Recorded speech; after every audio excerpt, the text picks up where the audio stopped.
എടി നീയും പെട്ടെന്നൊന്ന് ഡ്രസ്സ് മാറി നമുക്ക് പുറത്ത് വായിച്ചു വരാം. റിലേഷൻഷിപ്പ് തുടങ്ങിയിട്ട് കുറച്ചല്ലേ ആയുള്ളൂ. അപ്പോൾ എനിക്ക് ഒറ്റയ്ക്ക് പോകുന്ന ഒരു ചമ്മൽ, നീയും കൂടെ ഉണ്ടെങ്കിൽ എനിക്കൊരു ധൈര്യമായിരിക്കും.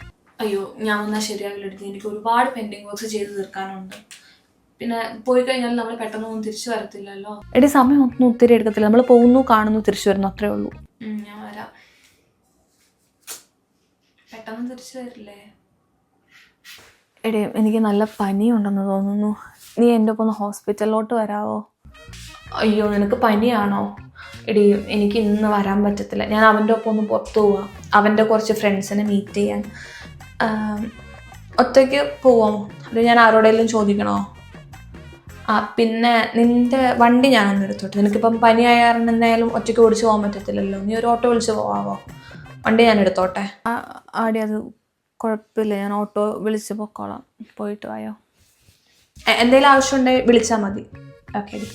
നീ പെട്രോൾ അടിച്ചില്ല അല്ലേ? ഞാൻ കഷ്ടി ഓഫീസിലെത്തിയേ, കഴിഞ്ഞ ദിവസം ഹാഫ് ടാങ്ക് ഉണ്ടായിരുന്നതോട് ഞാൻ ശ്രദ്ധിച്ചില്ല. ഹാഫ് ടാങ്ക് ആ വണ്ടിയിലാ? ഇടി അതിലാക്കി ഇച്ചിരി പെട്രോൾ ഉണ്ടായിരുന്നുള്ളൂ, പിന്നെ ഞാൻ അങ്ങനെ അധികം ദൂരമൊന്നും പോയിട്ടില്ല. പിന്നെ നീ എനിക്കൊരു 100 രൂപ തരാനുണ്ട്, നമ്മൾ കഴിഞ്ഞ വട്ടം ഗ്രോസറി വാങ്ങിച്ചപ്പോൾ സ്പ്ലിറ്റ് ഇട്ടത്, അതൊന്ന് അയച്ചിടണേ, ഈ മാസം ഭയങ്കര ടൈറ്റാണ്. എടി ഫ്രിഡ്ജിൽ ഫുഡ് ഇരിക്കണ്ടായിരുന്നു, നീ അതെടുത്ത് കഴിച്ചായിരുന്നോ? എടി അത് ഞാൻ വന്നപ്പോഴേ ഒന്നും കഴിക്കാനുണ്ടായിരുന്നില്ല, ഞാൻ വിശന്നപ്പെടുത്ത് കഴിച്ചതാണ്, നിനക്ക് ടെക്സ്റ്റ് ചെയ്യണമെന്ന് വിചാരിച്ചു, പിന്നെ പറയാൻ മറന്നുപോയി. ഫുഡ് എടുത്ത് കഴിക്കുന്നതുകൊണ്ട് പ്രശ്നമൊന്നുമില്ല, പക്ഷെ നീ ജസ്റ്റ് ഒന്ന് പറ, കാരണം ഞാനും ഷിഫ്റ്റ് കഴിഞ്ഞല്ലേ വരുന്നത്, അപ്പം വരുന്ന വഴിക്ക് എനിക്കാണെങ്കിൽ എന്തെങ്കിലും വാങ്ങിയിട്ട് വരാമല്ലോ, ഇതിപ്പോൾ ഞാനും വിശന്നിരിക്കണ്ടേ. നീ എന്തെങ്കിലും ഓർഡർ ചെയ്ത് കഴിക്കാവോ?